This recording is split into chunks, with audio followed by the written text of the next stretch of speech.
started. My name is Brad Belt. I'm the mayor of the town of Kiawah Island. My co-host for the community meeting this afternoon, the mayor of Seabrook Island. We've also been joined by two of the Charleston County Council members who will be considering this matter within the next couple of weeks. Jenny Honeycutt, who I assume you all know, who is the council member that is responsible for Seabrook Island, I think, States, is that correct? As well as some of James Island. And council member Joe Boykin. This development, it would be in Jenny's district. Joe Boykin is council member, covers the rest of Johns Island and Guatemala, and this development would be right on the edge. It's right on the border. Right over your district. We're going to open it up to questions and discussion generally. What I thought I would do here at the beginning is kind of walk through what some of the key elements of this development entail. And invite Bruce to offer a few comments as well, and then get input from Jenny and Joe with respect to the issues that the council is looking at in the process that you're going through. If you can't hear, please let me know, and I'll try to speak. Louder. Speak louder. Louder? Okay. Up here is a basic schematic of the proposed development. We'll put some numbers attached to this. The total proposed development is about 130,000 square feet. For comparison purposes, Freshfields Village is about 190,000 square feet. So this is a mixed-use commercial development. It would propose to be about 2/3 the size of Freshfields Village on a little less than 2/3 the acreage. So look at the density of Freshfields Village, and this would be fairly similar. For comparison purposes, since this is characterized as a health and wellness village, extensively primarily focused on medical-related uses, the new MUSC facility that's going in just across the street is a little over 12,000 square feet. So this overall development would be equivalent to about 10 MUSC buildings. Another way to look at that, under the proposed application, the uses, the commercial uses, primarily intended to be devoted to medical-related activities, and includes a whole bunch of things, is about 57,000 square feet. So think about the new MUSC facility going in, and this would be 5 times that. So basically 5 MUSC buildings going in just up the road. It also allows for about 30,000 square feet of medical and health-related retail and sales and services. Under the county zoning ordinance, that's not tightly constrained, but it would certainly include, for example, something like a CVS. It also allows for 14,000 square feet of restaurant space. For comparison purposes, again, those of you at least on Kiawah, I suspect Seabrook as well, would be familiar with 48 Wine Bar in Freshfields Village. It's about 3,000 square feet, seats a little less than 100 people. So what is being proposed is 4 to 5 additional restaurants of that size just up the road. It also allows for 16 residential units,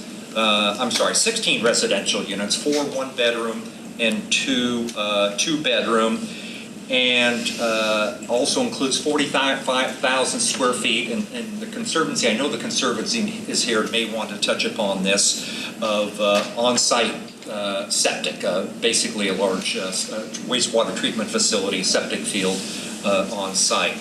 And then you see all that parking area, close to 500 parking spaces at this development. What I always think is useful is to try to get into the weeds in some of the details, and I don't want to belabor all of this, but the question is this has been represented as a health and wellness village. Is it obligated to be developed as a health and wellness village?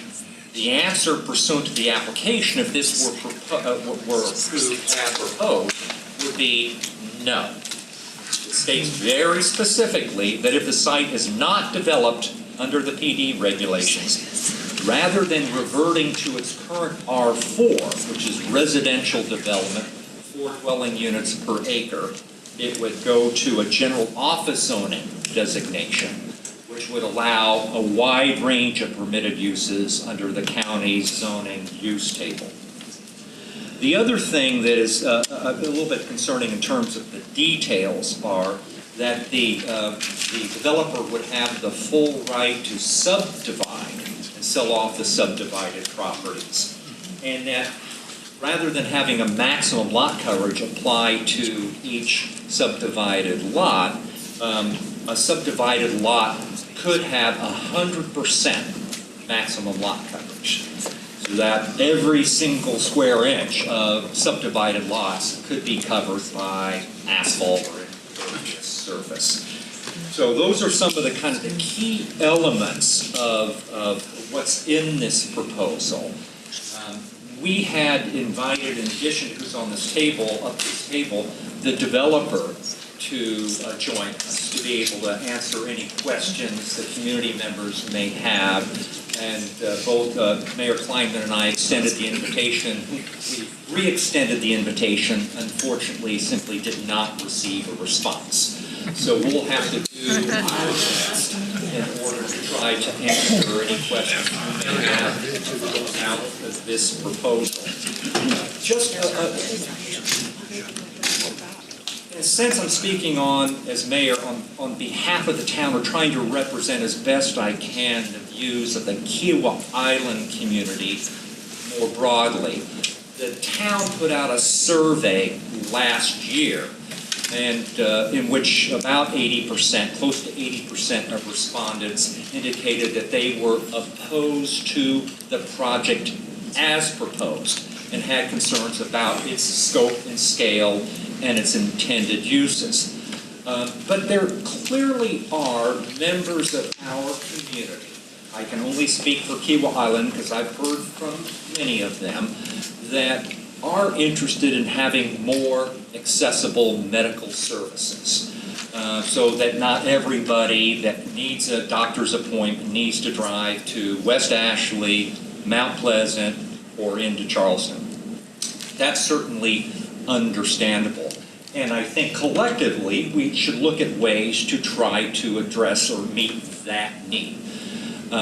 Some of that is or will be met because of the new MUSC facility, which will have doctor's offices. It will be met in part because of the new Trident Care facility that's going on Maybank Island that will meet some of those needs. There's also a plan now, I think, new PD right near the Seacoast Church that is planned to help have medical services. So the issue in my mind is there a particular need that is not being met? And in any event, is this the best site for this type of project? Is it the right scope and scale? I'm personally not opposed to any development or any commercial development in that area. My concern that I've conveyed is always that this is out of scope and scale and out of character with what surrounds it at the edge of the urban growth boundary. Unfortunately, we tried to have conversations with the developer. I facilitated a meeting between the developer and 4 or 5 Johns Island community members. I see a couple here in the room. About a year ago, it was last January, when we sat down in this room and had a meeting where we thought that was the start of a conversation. That was the intent, to have a conversation like the community did with the developer with regard to Andel West. We were simply told 5 days later, here's what we're sending to council, and we're not interested in having any further conversations about what was proposed. Sure. What was then sent to council was actually voted down by council in February by a 4-3 vote. That was subsequent to unanimous vote of disapproval, or recommendation of disapproval by the County Planning Commission, as well as a vote recommended disapproval by the Planning Committee staff. So to be clear, just on one procedural aspect, the proposal that is now once again before the council is modified somewhat from the one that was submitted more than 2 years ago, but it hasn't changed one iota from what the council voted down last February. So that's where we are now. Let me stop for the time being. I'd like to turn it over to my co-host, Mayor Kleinman. Thank you, Brad. I will be much more brief than Brad was. My comment essentially is this. What we are here talking about today, there have been numerous surveys done of opinions in the area, and each time they come back decidedly against this project. Like Brad, I recognize that most all of us wish there were more medical facilities closer to home. And that's why I find when I hear people say that we, in opposing this, are just opposed, we're just anti-development, I find that curious and probably, for the most part, insincere. Because even though we all moved here fully realizing the limits on access to medical out here, I think we didn't realize we were going to, get older. So, right, exactly. So here we are. It did happen. We are. And it'd be good to have closer by medical facilities. So this is not, and I want to urge everyone to keep this in mind, I mean, to the extent you agree with it. This is not about being anti-development or even pro-development. It's about doing the right thing. And if we really had a basis to be convinced that this project up here was going to be a facility which provided for us the medical uses that we need, I think a lot of us might view it a little differently. But there is no assurance, and Brad already touched on it. No.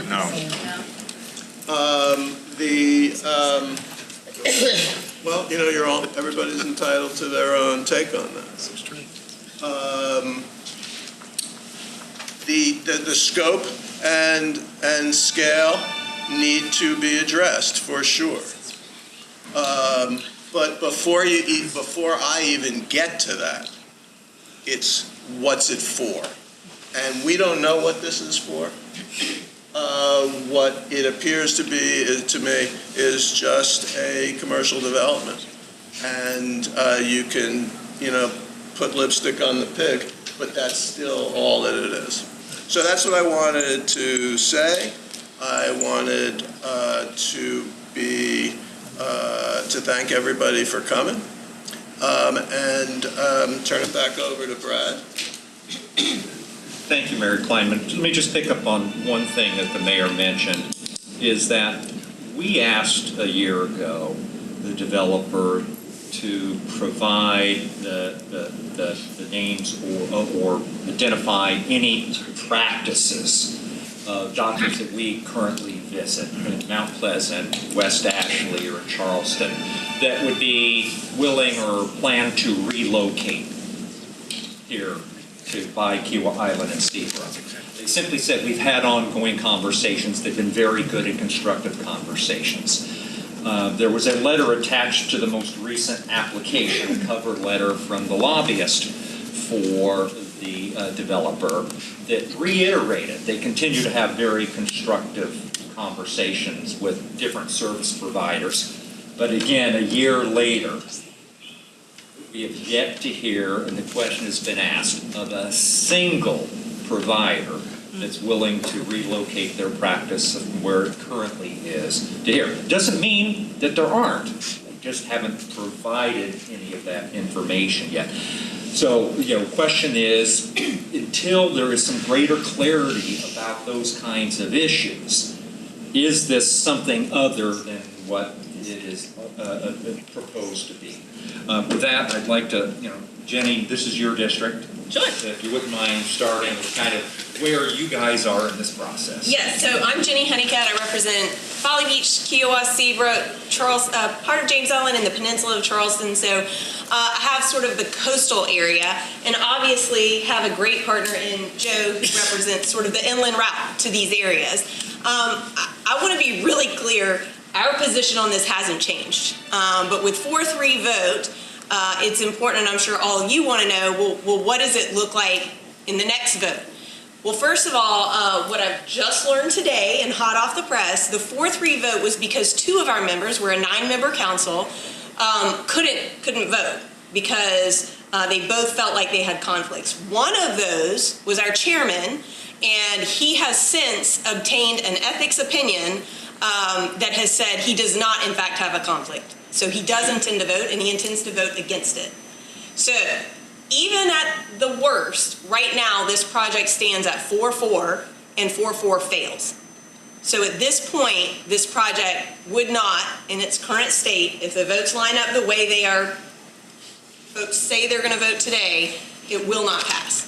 So I'm sure that's what you all really want to know about what the outcome is going to be. Can anybody change their vote? Sure.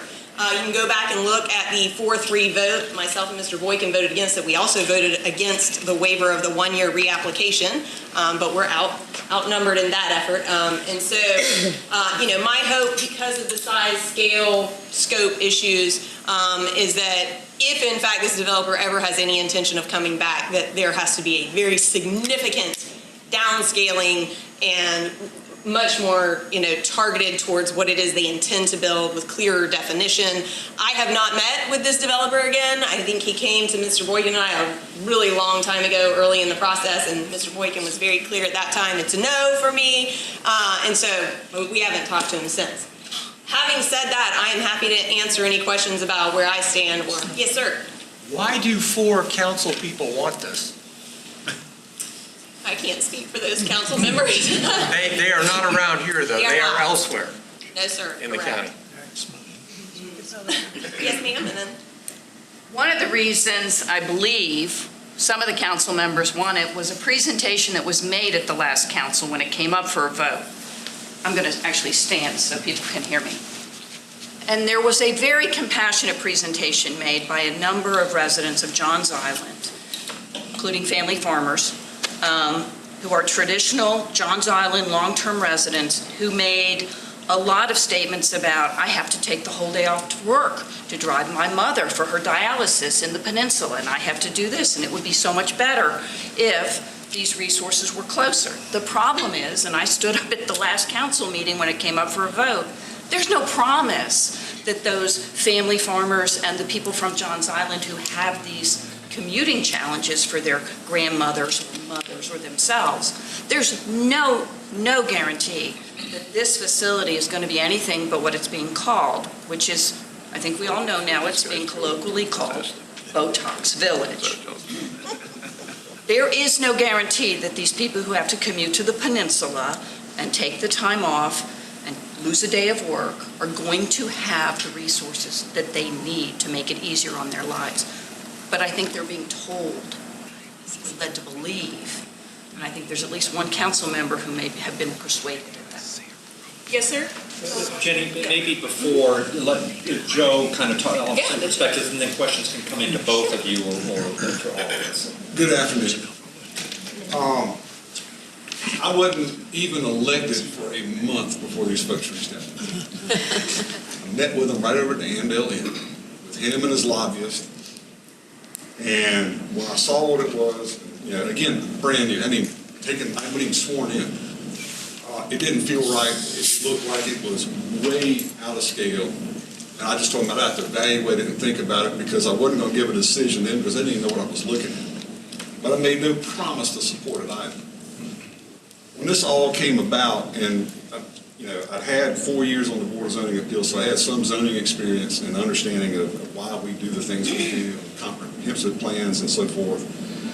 When this all came about, you know, it doesn't even comply with our own comprehensive plan. What's the point of having a plan if you're just not going to abide by it? This gentleman struck me as someone who was a speculator. He wanted to do a commercial development down here. He bought a piece of property that's, what's it zone? R4, what's the R stand for? Residential. I don't know that I'd have spent my money on something like that, on something I was going to have to fight an uphill battle to get completely rezoned, spot zoned, if you will, to put his dream in place. There's no sewer here for him. He's going to put in a package plant.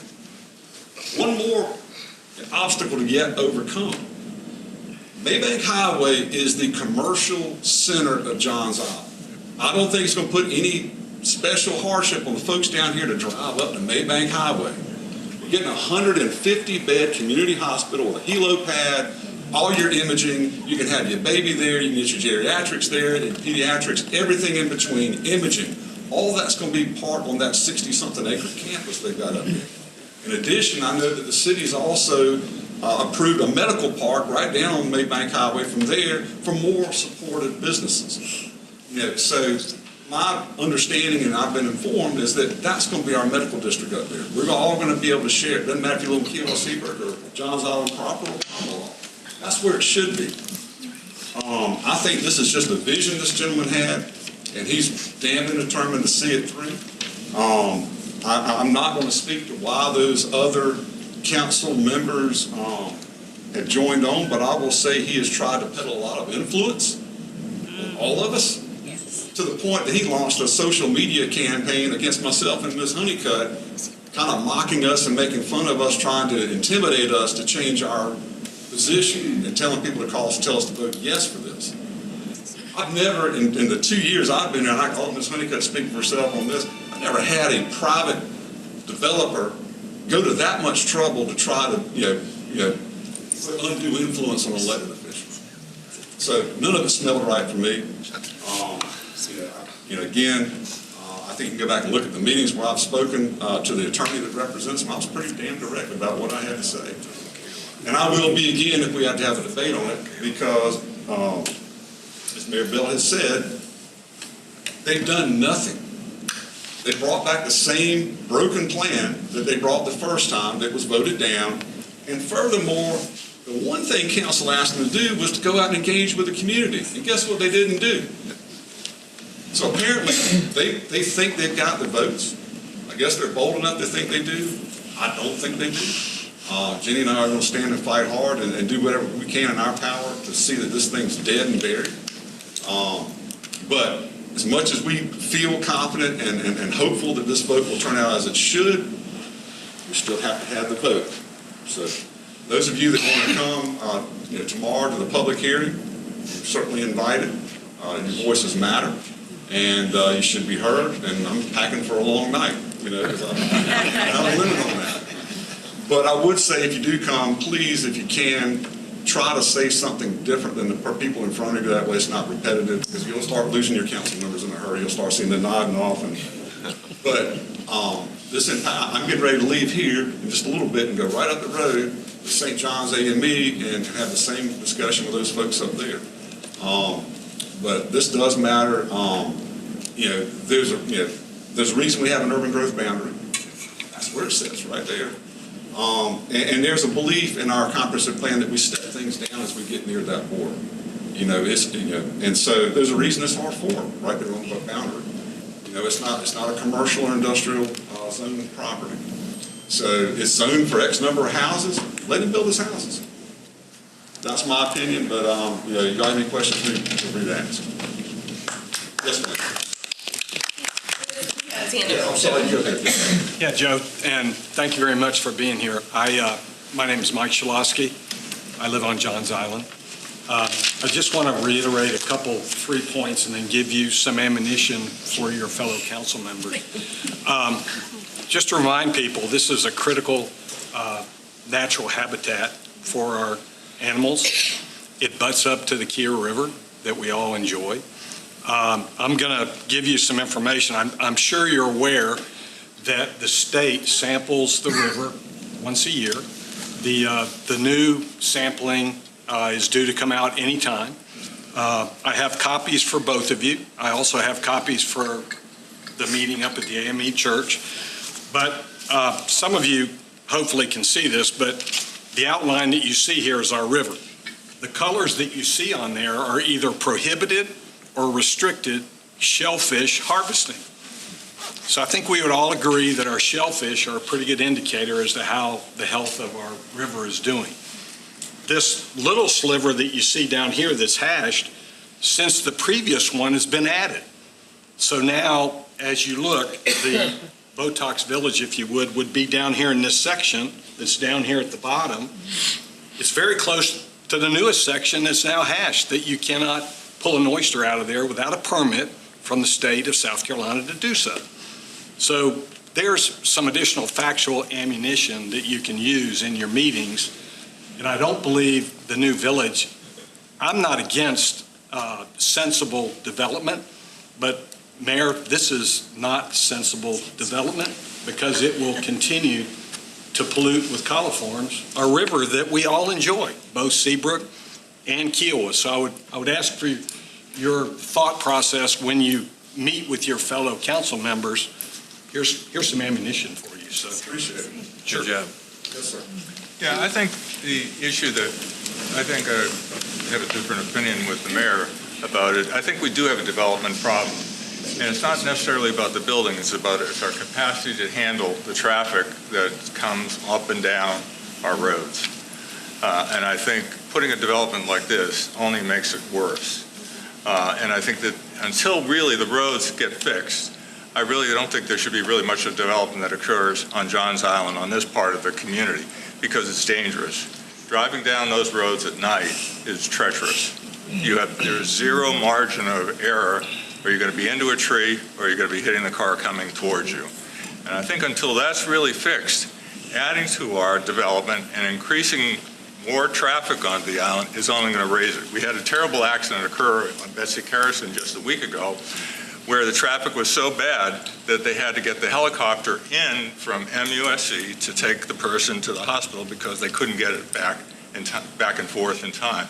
So I think we do have a development problem, a bigger problem. This is one, talking about 500 cars. Can you imagine? Those cars are going to, it might not be 500 cars at one time, but it's going to be many cars coming at one time. The other thing I think we want to point out is that there's another medical development occurring on Johns Island as well, up by the supermarket at Maybank. There, Roper, as I understand it, is going to be building a larger clinic there as well. So you got a place here, you got a place at the supermarket, near the supermarket up at Maybank, and then you've got the other hospital plan. So I don't think that it's going to be trouble going in town unless you have some very special need. But I think this does point to a larger issue, is that we have a development problem. And I think we've got to stop it until we really fix the roads, until it's safe for people to travel up and down these roads, and they're not safe right now. Well, your comments reiterate my position that I've stated over and over, is that something like this doesn't belong down here, it belongs up on Maybank Highway, our commercial corridor, where we have the services and facilities to support it. There's high ground up there, there's a sewer, everything that would make this a workable thing. And, y'all are welcome to zone whatever you want to down here at Kiawah and Seabrook and bring those things that serve y'all's residents. But, if we're about trying to strike a balance, which I certainly am, 80% of Johns Island is outside the growth boundary, and I'm damn determined to keep it that way.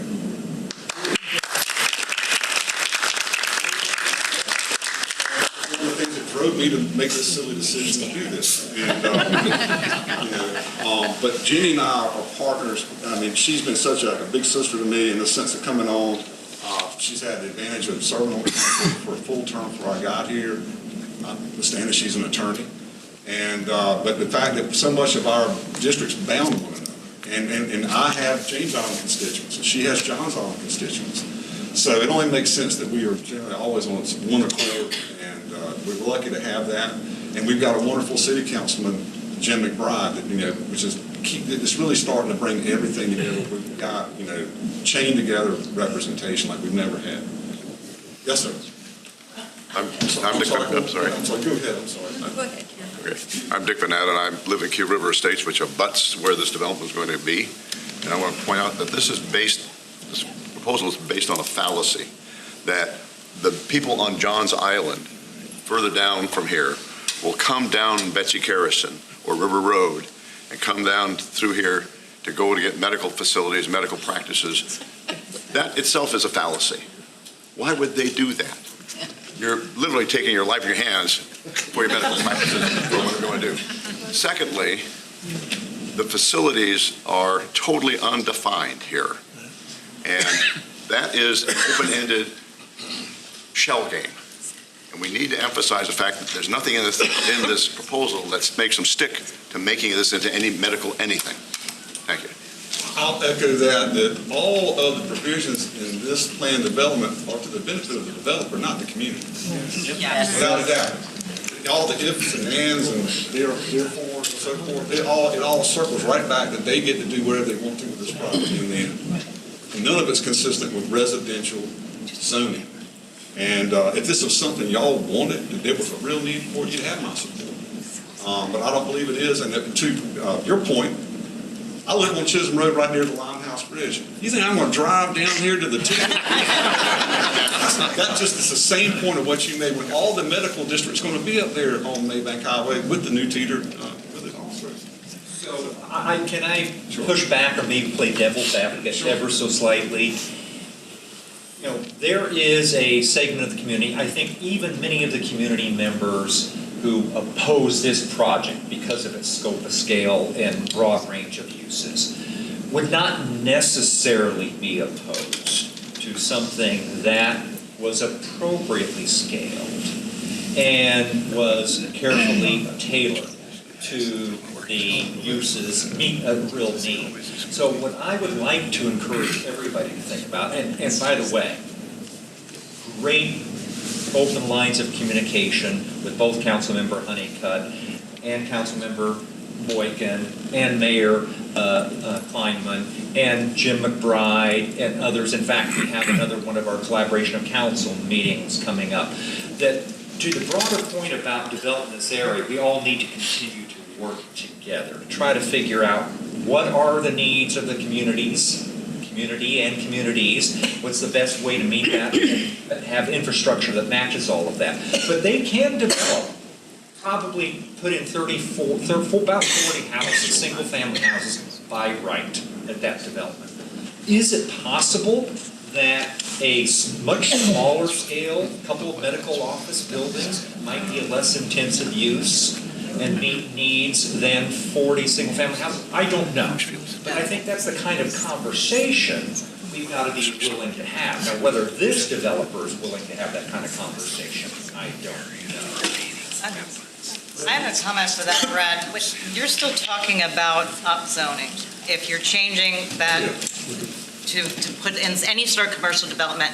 And I've spoken with a lot of residents of Johns Island, and upzoning affects them in a way that has nothing to do with traffic. It has to do with their property taxes.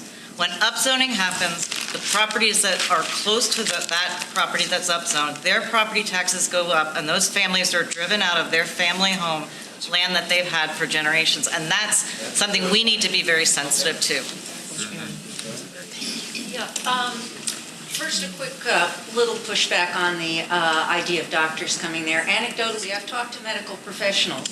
Apparently, there are very few doctors who are independent at this point. You might get a dentist, perhaps dermatologist, maybe PT, but there's already the Roper PT thing by Ace Hardware.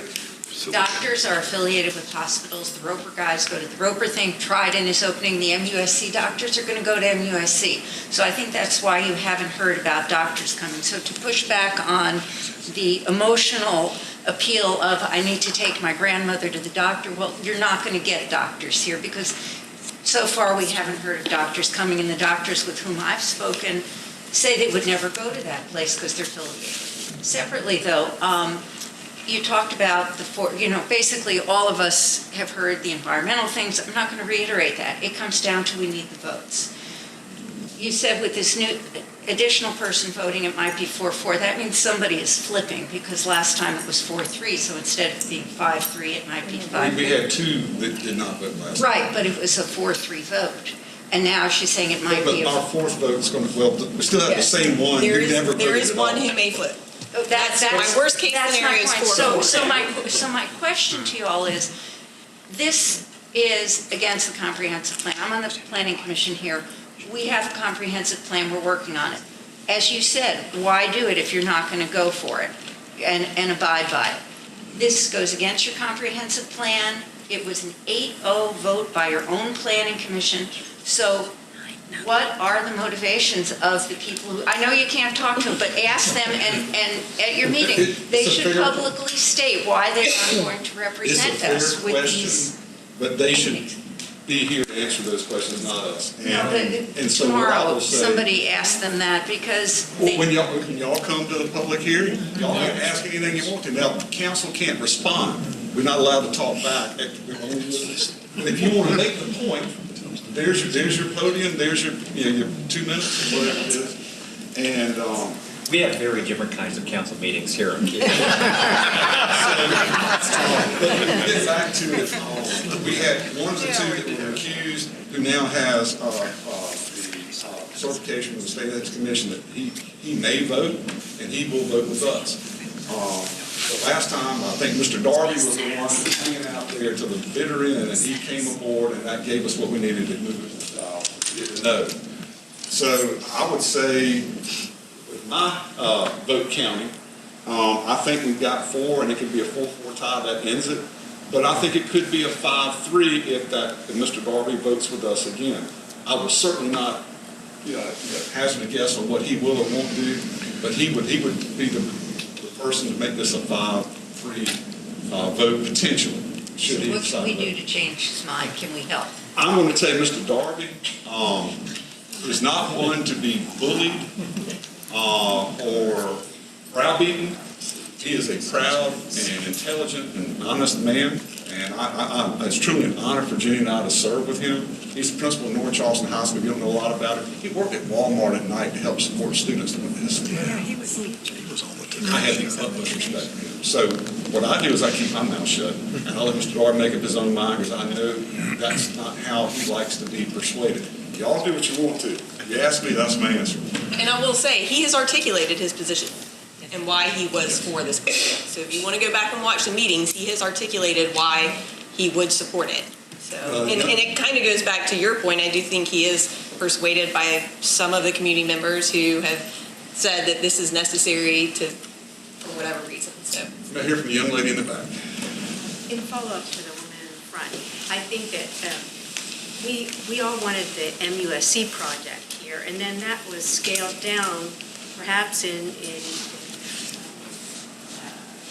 because of Roper and the other hospitals on Maybank, they scaled this down. I think if you have a competing, so-called competing wellness clinic down the road that's already built, MUSC projects here may be eliminated, and I think most people would rather have the MUSC project with MUSC physicians, perhaps here, at least sometimes, than fly-by-night Botox clinics that may or may not materialize. Just to clarify a couple things, the MUSC project, the only reason it was scaled down is because of site relocation did not allow as large as a building footprint across the road from where it originally been intended. And regardless of whatever happens with this particular project, MUSC is already underway. They've broken ground. That's going to be built and operating with doctor's offices. Even if this were approved as is, it would be a long time before this was actually standing up. So I think most of us are on the same page, so I'm not going to say the same thing that everyone is already agreeing. I have a question about Planning Commission. They have unanimously voted this down twice now, and at the last vote, several of them made statements about their concerns about this. I'm curious, do the council members watch that video or listen to the comments? I watched the whole thing. And typically, why do you have a planning commission if it's unanimous and then you get such a close To vote? answer your question, state law says we have to have one. And it's all part of having a comprehensive plan. Planning Commission has sole authority on subdivisions and several other things. Some things they handle and it never comes to us. And so, but they are also known as what's called a board of recommendation. Final decision always rests with council on those kind of matters. And so the council is free to take their recommendation and follow it, or disagree and not follow it. So that's part of the process. The one thing I heard a lot of is, why is this coming back again? You already told them that. They have a right to come back in 1 year after every no they get. This could be like whack-a-mole, Groundhog Day, whatever you want to call it. I mean, I don't know how much patience he has or how much money he's got to keep coming back. But that's his right, or their right, so. Yes, sir. Has the developer submitted a traffic impact or traffic mitigation study? I'm not sure. You know, Jim? They did early on. They It's did old. a couple Data's years old. ago, yeah. Okay. Could you repeat whether or not they had done a traffic impact study, which I know they had to submit with their initial application, but the data is a couple years old at this point. I have one other question. So what happens if the council approves one of the appellate rights of the citizens or groups? There are no appellate rights, you know. Will you hear the question again, please? Anybody can sue. Does citizens have an appellate right if council were to approve this plan? And I do know you have to have standing, but you can bring a legal challenge Right. for following the comp plan. So, It'd be a lawsuit. yeah, I mean, But you could file a lawsuit, it would be in state court, right? If Or there would are it be grounds, I'll let the administrative? attorney answer that question. Would it go administrative I'm not the first? county attorney. But no, I do think it would be a civil action. It would be a Charleston County Circuit Court, and you would have to have standing, and there would have to be a basis. I mean, the staff is essentially, made an argument for you, because the staff has said they do not believe it meets the comprehensive plan. Now, staff's view on that is not necessarily binding. But don't all these citizens here in this room have standing if they're neighbors and residents? That's a legal question? Yeah, Oh. you gotta make some very difficult arguments. I mean, recently, state court said no, they didn't have standing to bring a claim, so it's gonna depend on how it's framed. I don't know. Tyler? I just want to take a minute. My name is Collie. I work with the Kiawah Conservancy, for those who don't know me. I just want to take a minute, one, to thank our council members here, but also those that are not here for their continued support for conservation in this area. These council members, along with the others, have recently approved millions of dollars to preserve those properties just across the street from this development that will be preserved forever, will even be a nature park for those of us, for everyone in the area to enjoy in perpetuity. So thank you all first for that, also for all the Kiawah residents and Johns Island and so forth that have supported those conservation efforts. But I think one thing that I think would be beneficial for everybody to know is the process going forward. What exactly is the public hearing? What will happen there? And then what will come from that, and so forth, if different scenarios arise. To follow up on what you said, Collie, tell them about the other three we just did on the island. The big ones. The one down here on Lower River Road is about 40, 50 acres. The new, was going to be a Little League Barrier. Oh, yeah. So that's what the Low Country Land Trust also has gone. Racing Night Track, which was Racing like Oaks. 90-something acres. There's a All lot that of- was just done here on the island. A lot of conservation work is going in on Johns Island, but a lot of that work would not be possible because a lot of this is happening through fee simple acquisitions, purchasing properties, and without the county's Greenbelt program and our council member support, we wouldn't have that. So thank y'all.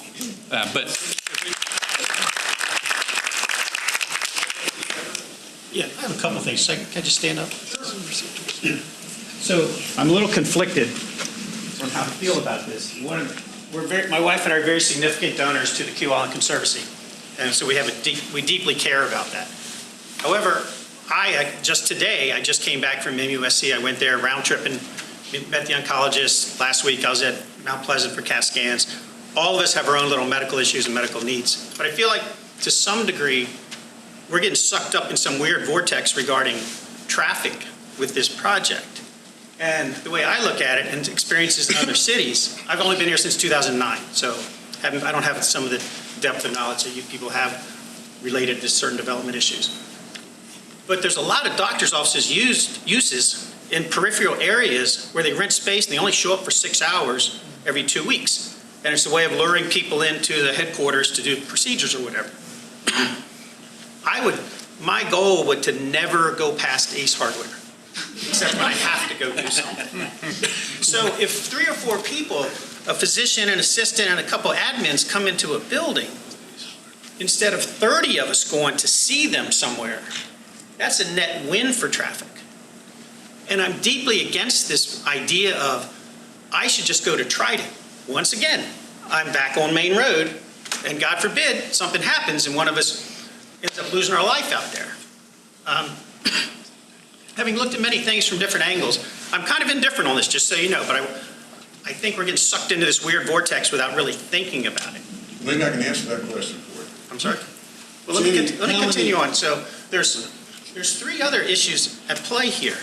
One is, there's 3 people that really control our daily lives, and that's the Goodwin family, who we all, I think, generally love. There's SSP, and there's Edens.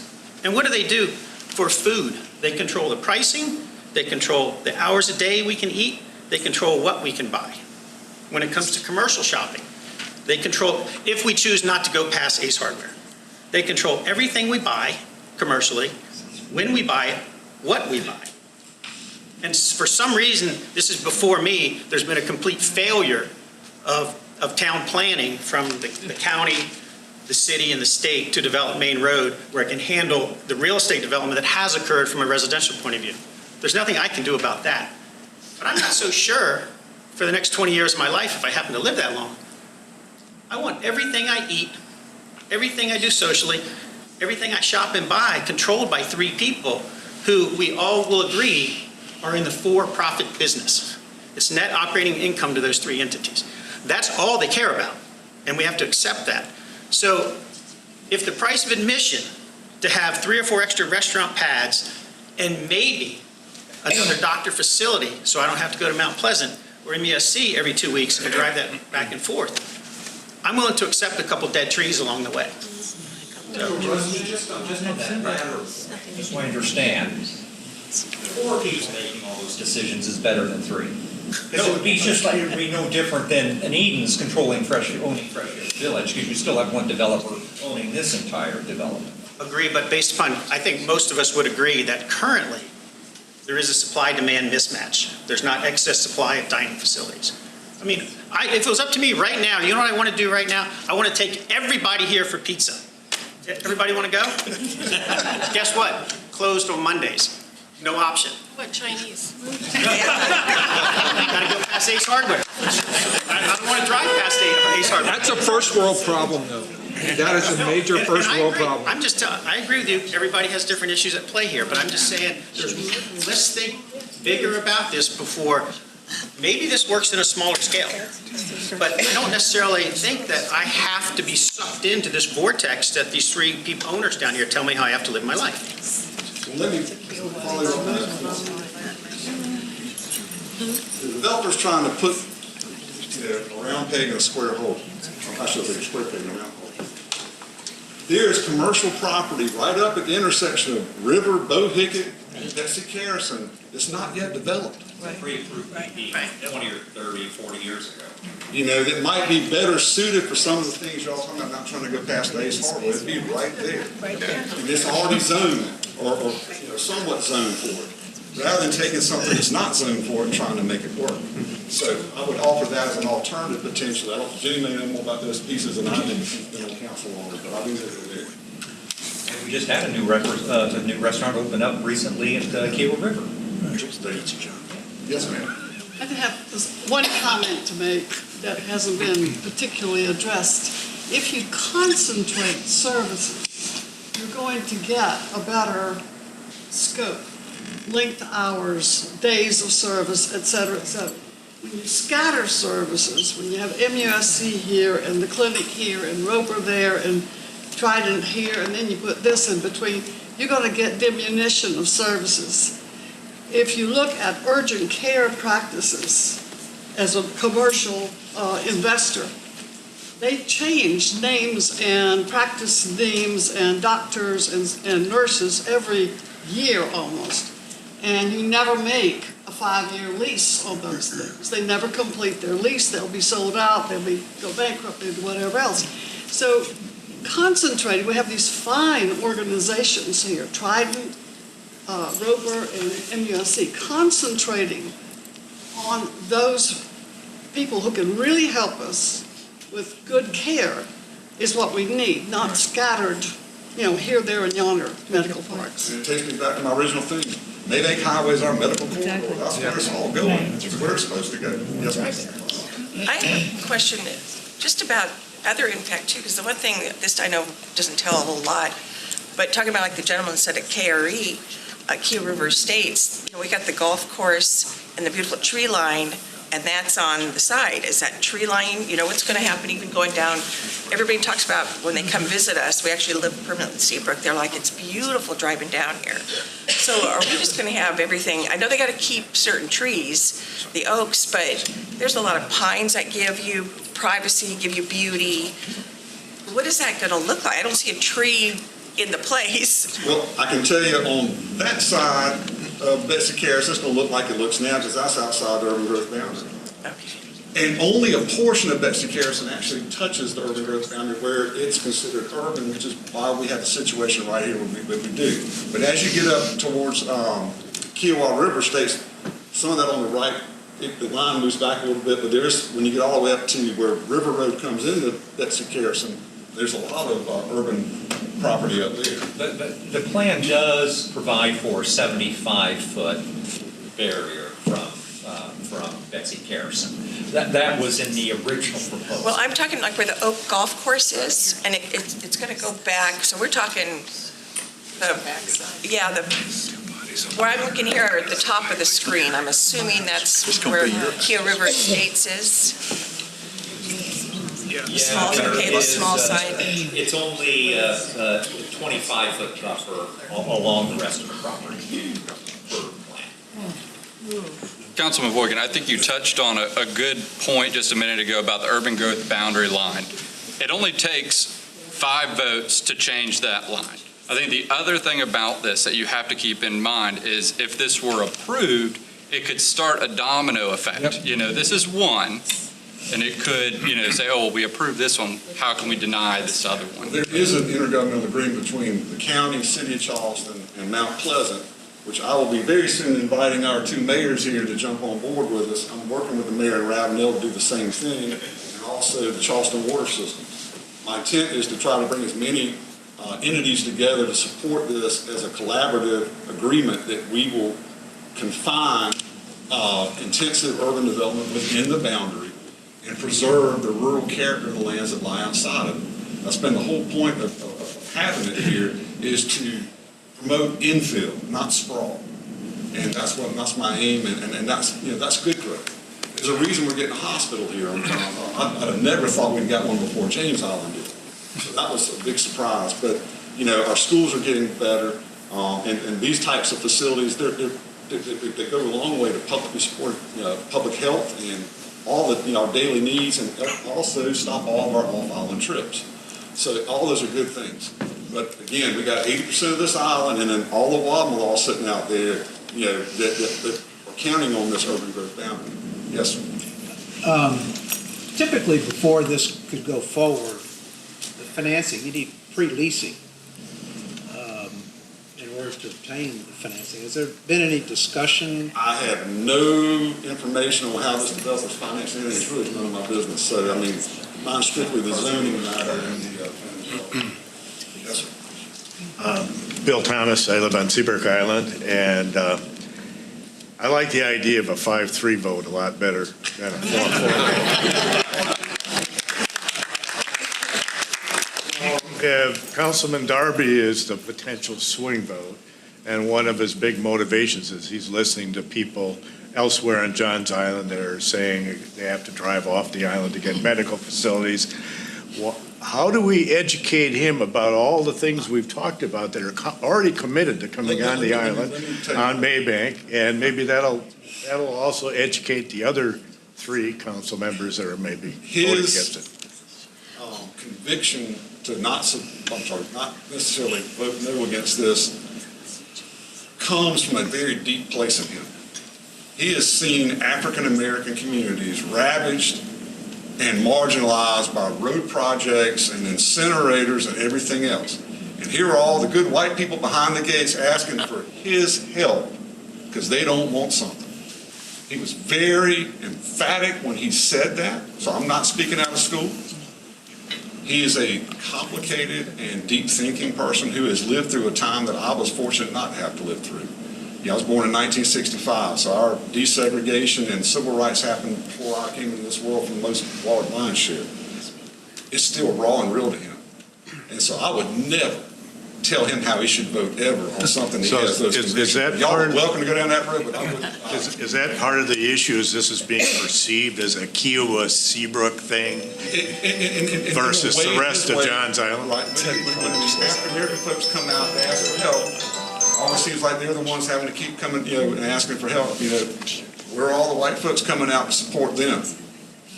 And so I'm just telling you, I'm just telling you, I listened to his words. They resonated. I listened. And, but he has convictions. He has memories. He has experience that none of us probably have ever had. And so it doesn't matter why, it just matters because it is. Yes, ma'am. Hey, Joe, if I could just on that point, is it fair to say that he may have changed his vote last time in part because he actually did hear directly in a public hearing and other things from a lot of the Johns Island community who are longtime residents, heirs, property owners, and others? And during that debate, I made the comment, I said, Mr. Darby, my people are outside those gates, and most of them are African American down here. They are out against this as well. And, then they went down some other analyzing and so forth, but I made the point, it's not people behind the gates, it's also the people that live all up and down Betsy Carrison and River. So, I don't know what changed his mind. I would never speculate, but he did.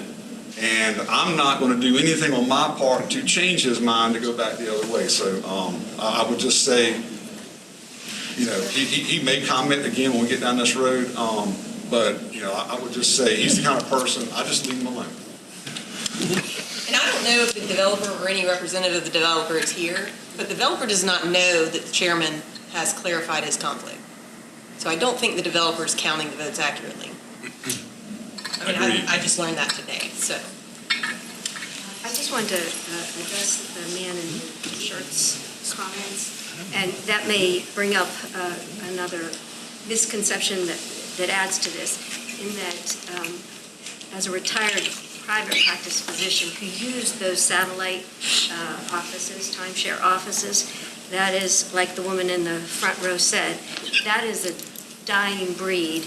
And there is more of a chance that we'll have specialists and physicians out here at the MUSC project brought out by MUSC, or specialists brought to the Maybank, Trident, or Roper Hospital, than any private practice physician coming to a timeshare at the independent facility like that. That's just not how medicine works anymore. So if you are hoping for physicians to come here so that you don't have to go there, it's going to be at MUSC or Roper or Trident. It's not going to be a private independent physician. Can I say something on that point you just made? So I had the opportunity to speak to the then Chief Operating Officer of Trident that was over the project here on Johns Island. The research they've done they have already, unlike this developer, they've already gone out and talked to these doctors who are commuting downtown. They say they'd much rather just stay on Johns Island and work right here. And they have, I mean, I want to say it was like 100 physicians or something. It was more, I didn't have that many doctors living out here, but it was a lot that expressed sincere interest of wanting to come work on Maybank Highway than dealing with downtown or North Charleston or Mount Pleasant. So again, I was only informed that I can't verify it, but I guess they wouldn't spend the tens of millions of dollars on a facility unless they could staff it, so. And the misconception might be drawing people towards that. Mr. Slater? Yeah, two comments and one question. If you haven't, as Mr. Boykin said, if you haven't looked at the last time around in Mr. Darby, in terms of what his viewpoint is, I highly recommend you go back and look at that. It's going to be much better to look at that and see where he's coming, and then instead of going there and pissing him off. Because if you piss him off, he's going to vote against you, okay? The second thing is, just kind of reiterate the doctors. People talk about having to go to Mount Pleasant for their doctor. That doctor's not going to come here. Okay, that doctor is there because they're capitalists too. That's where the most amount of money are. That's where their patients are and so forth. You're not suddenly going to get all these experts that you think is the best doctor in the area to suddenly come down here to this little small area here. So let's be clear about that one. Finally, and Ms. Honeycutt, this is a question for you. What might be the possibility here if you all rule against this, which I hope you do, of the developer then coming back and suing the county? Can you talk about what that process might be, what might happen there? I can't talk about it from the county attorney's perspective, but I can talk about it from a council member's perspective, which is he has no basis to sue us. We are not obligated under any zoning or right. Now, I will say, when these projects come up, and I articulated this last time we held a public meeting, I let the public engage before our decision time comes because I want the public to give all of its feedback. If I start weighing in before the public is fully engaged, I start to cut off the public process. And this is why. But the future land use designation here is more tilted to commercial than residential. So that was one area when they first came to me. Yes, it's on the border. I had no idea when they presented the concept, like just conceptually, hey, we want a couple medical offices, that it was 14 buildings and a sewer plant with structured parking. I mean, when I saw the plan, I was like, are y'all crazy? Like, no, what in the world? So all of this, is in the details, the weeds and the details. So I would say he would not have a claim because there is no entitlement on this property for that. But anybody can bring a claim. Right. Thank you. I'm with Seabrook Island.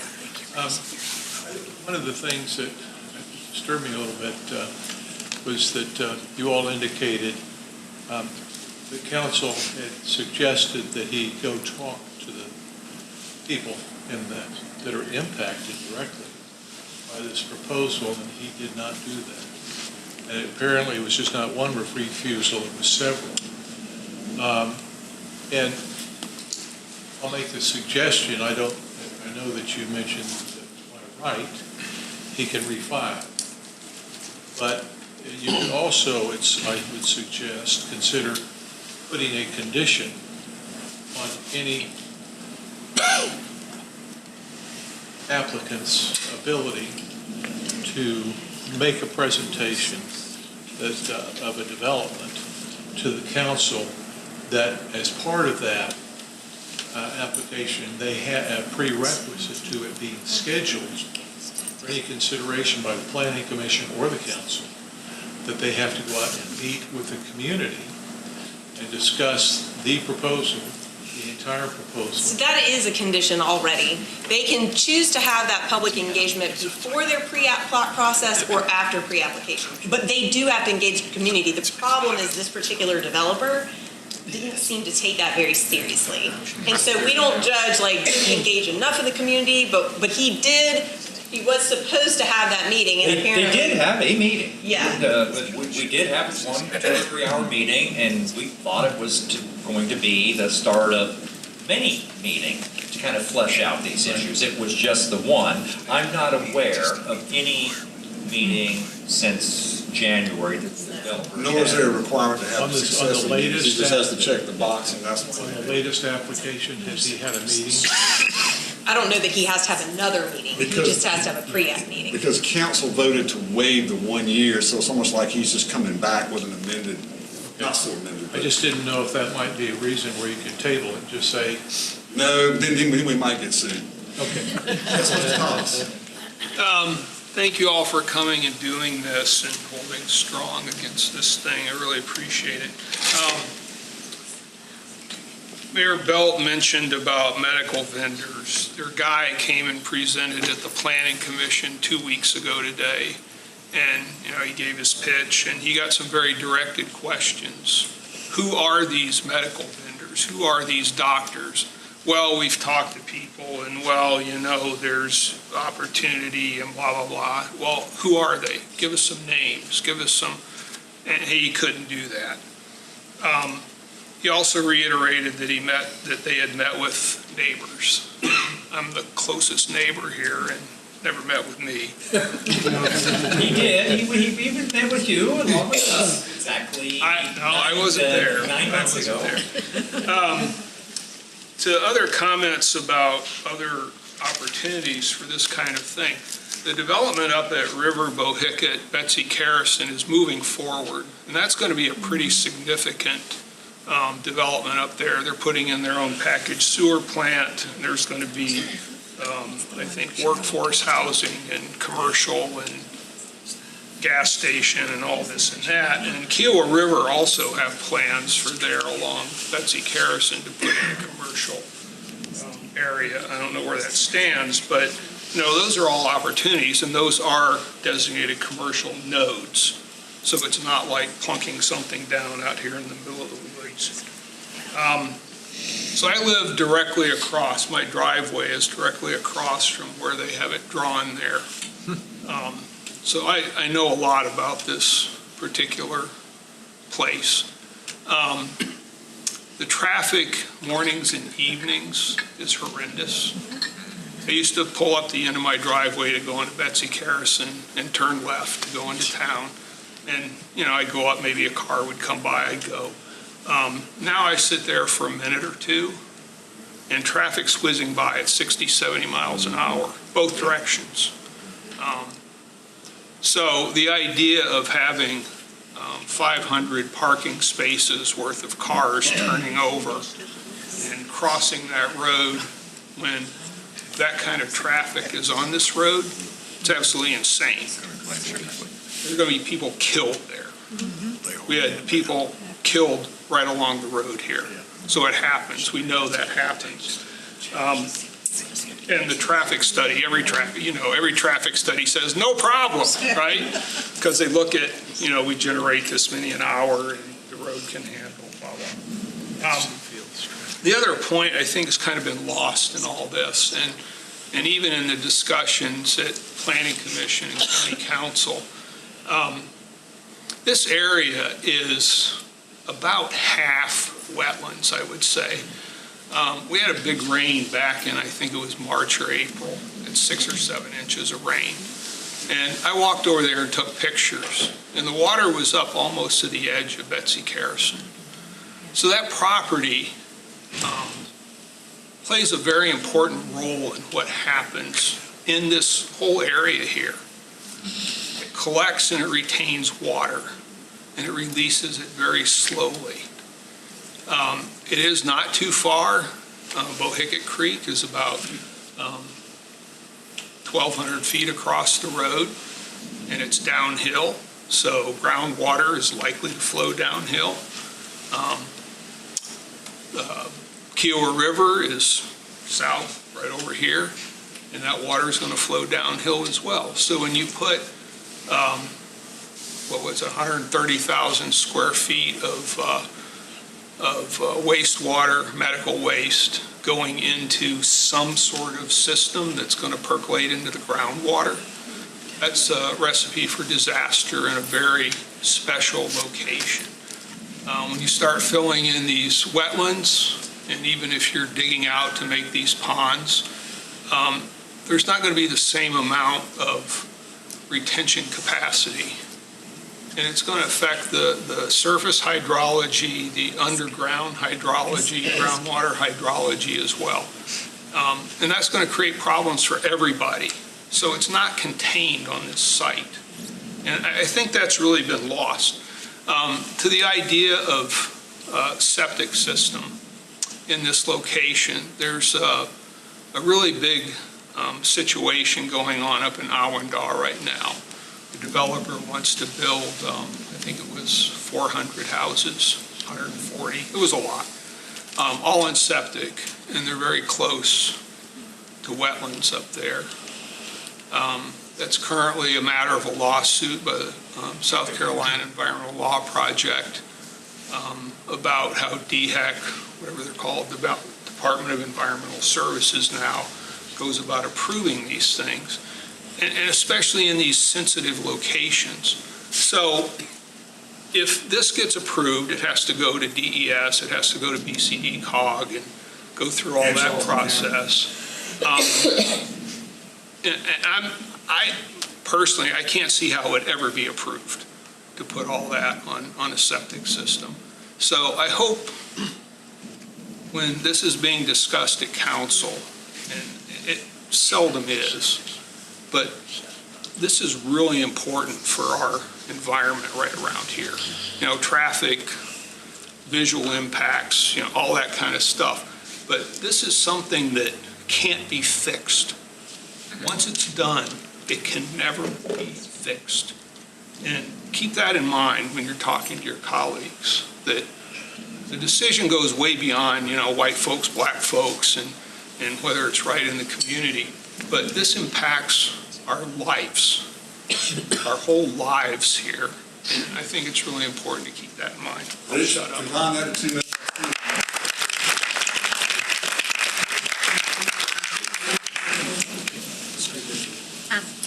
I did have more comment. I think I was at the meeting last February where this was voted down, and I think when Mr. Pryor made the motion that the developer could come back in a year and the fees would be waived, it was conditional on the developer meeting with the community. And I think that's an important fact, and that may even be, I'm going to look at the minutes before I go to the meeting tomorrow night, because there's been no attempt. The only attempt was prior to the February meeting. And I think other council members need to be made aware of that. And maybe he should pay his fees if he's going to come back. Okay, well, I will speak here.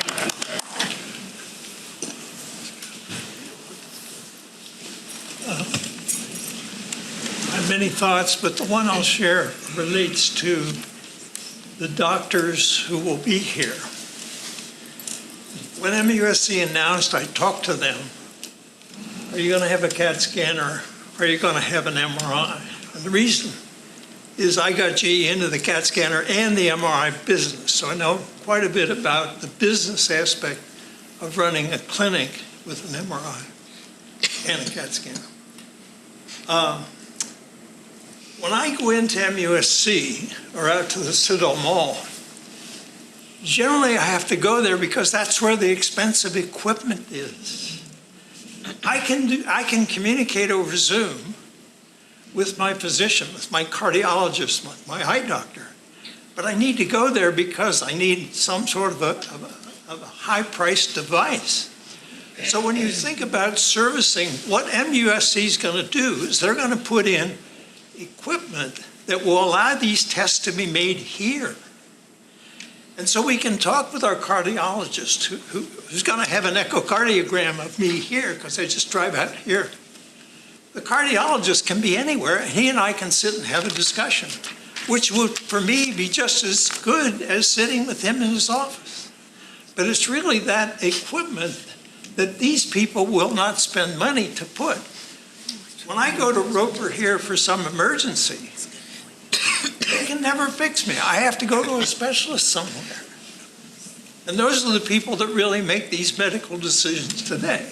So when you think about the value of what we get in terms of medical, you've got to think about the services that they're going to provide. Does that really do what's necessary to have our best treatments from the best specialists? Specialists are very well-paid people. It costs a lot of money to have one. And you're not going to spend that kind of money on a place like this to have specialists who earn that kind of money, because they need a flow of patients in order to justify what they're doing. I just like to leave that for any discussion you might have about what the medical facility really does and what function does it perform, and where do we have to go to get the medical service we need. I think they need to have a meeting with all of the people that will be voting on this, all of our legislators, and with the developer there, and with an audience, whoever would like to attend, so that we can ask the developer in front of it, all of your other legislators, what is the plan, what are you going to do? And then we can ask them, them questions also. Because at this point, we're just seeing one side of the story. And so are the legislators. They're voting no. Why are they voting? Yes. Why are they voting yes? I want to know. Just one last thing. I just wanted we are having another public meeting just down the street at the AME Church. It is open to the public. There are going to be other council members there, possibly Darby. I think Middleton is coming as well. Knowing that, Darby might be there, let's definitely be respectful of everybody.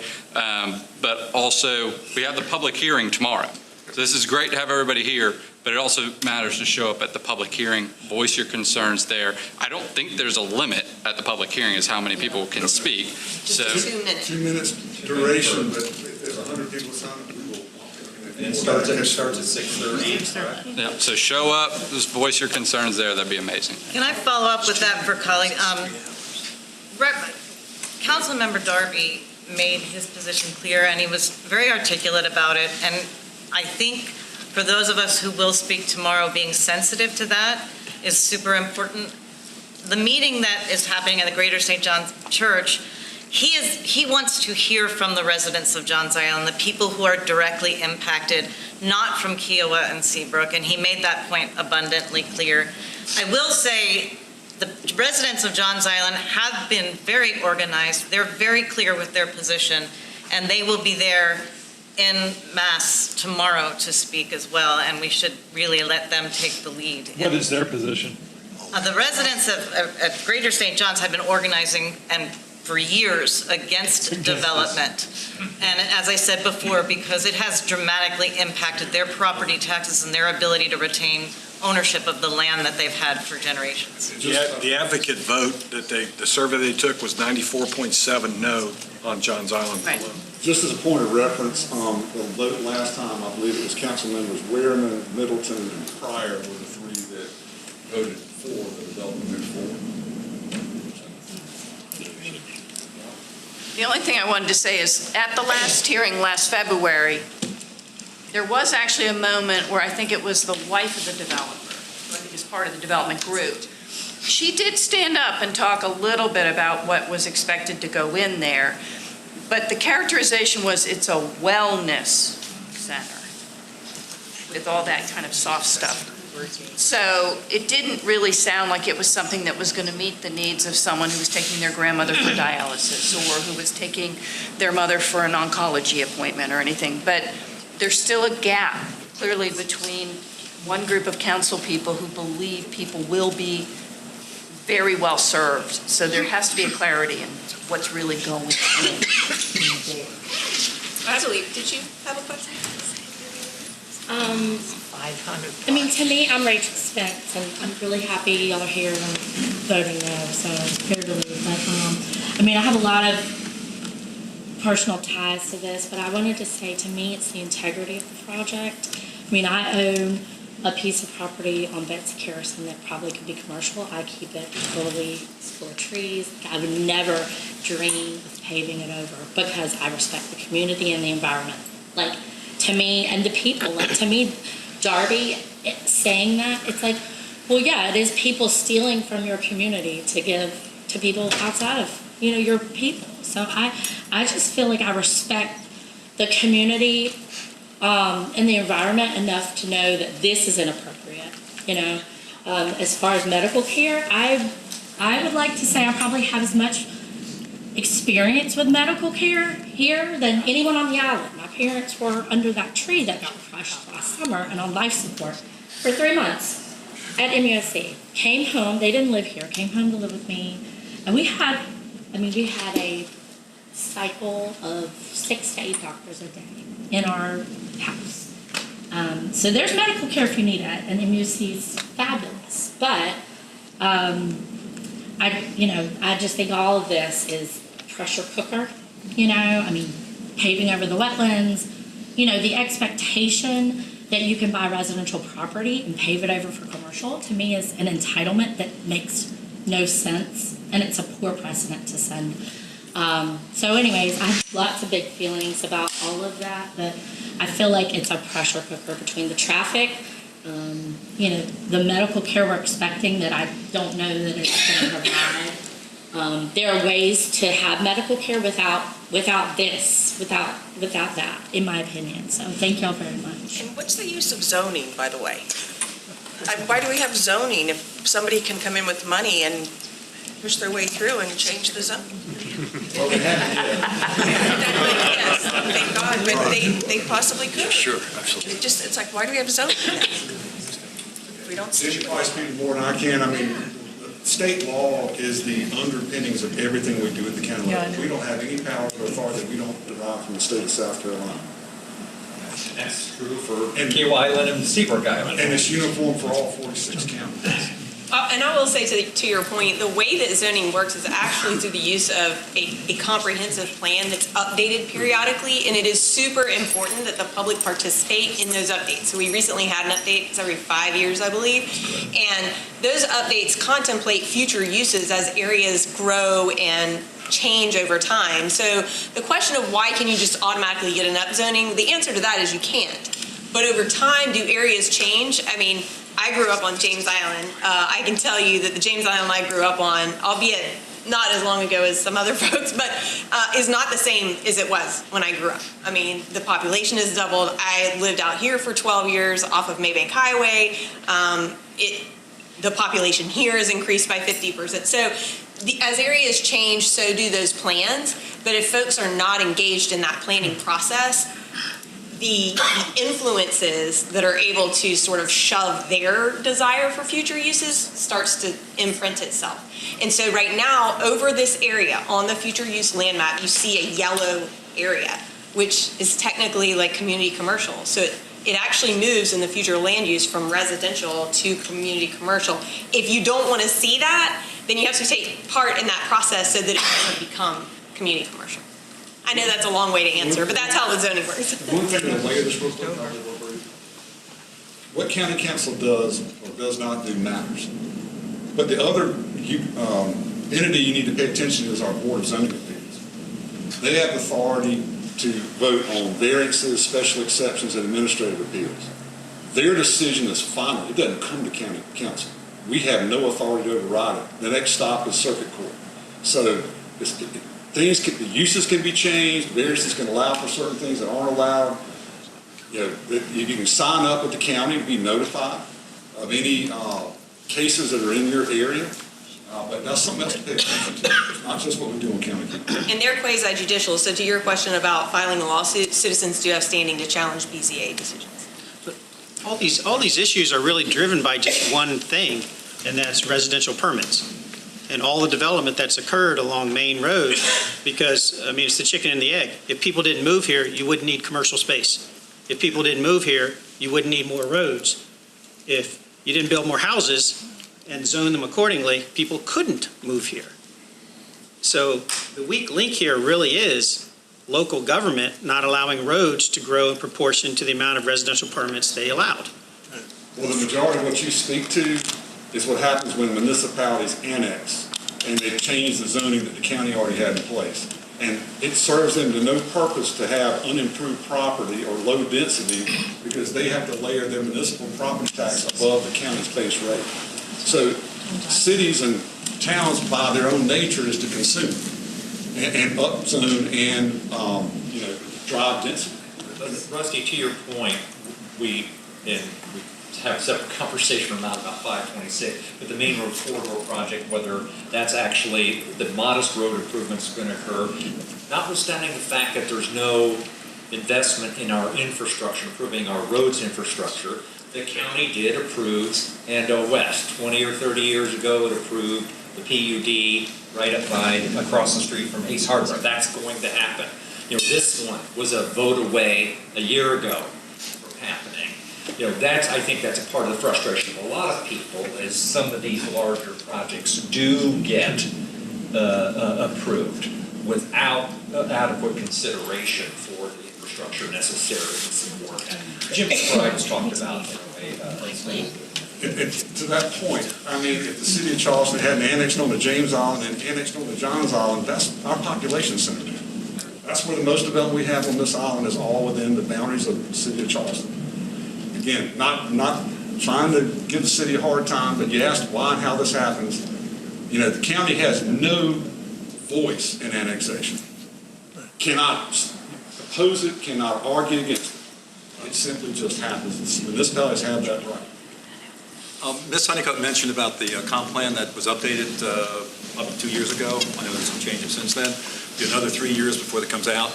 What's happening right now is the city of Charleston is going through a total rewrite of their zoning ordinance. Now, it's a city, you may think, I don't live in the city, anything else. Well, pretty much that's all of Maybank Highway. So they're in the process of trying to figure out what zoning they're going to do there. And there's a good chance that they're going to want to upzone it. And so, again, that's something we really need to understand and pay attention to and watch. And even though you're not in the city, still attend the meetings, because what they do impacts you. I mean, if I'm just throwing this out, if they double the amount of housing that's allowed on Maybank Highway, that's going to impact you. Right? I'm not saying they're going to do that, but without everybody watching it and paying attention, things like that do happen. So again, the next comp plan is going to be several years out, but the next thing that's happening, and it's happening right now, is the rewrite of the city's zoning ordinance. So and I would just note, for those of you who are Kiawah Island residents, our planning director, John Taylor, is back there. We are in the process of updating our comp plan right now. And John, what's the date of the public workshop on the comp plan? It's coming up in a week or so. So we'll have a community drop-in on December 17th from 1 to 4. That's just an initial public engagement, post our workshops with the Planning Commission. We'll have some additional opportunity, but December 17th, which is a week away, from 1 to 4 here in this room. You guys need to transition. One last thing I'll say also is I mentioned Councilmember Jim McBride. He took office this year. This is the first time in the history of Johns Island that we have our own Johns Island district and a council member to go with it. He's been great to work with, and he is an absolute stakeholder in this. He lives up in Oakfield, and so he's on top of it. He's a retired Marine. He's got plenty of energy, and so we're lucky to have him. So again, like John Zolwall was saying, even if you're not in the city, pay attention to what's going on, because that same traffic, those same cars, and that same development will impact you. Thank you very much. Thank you.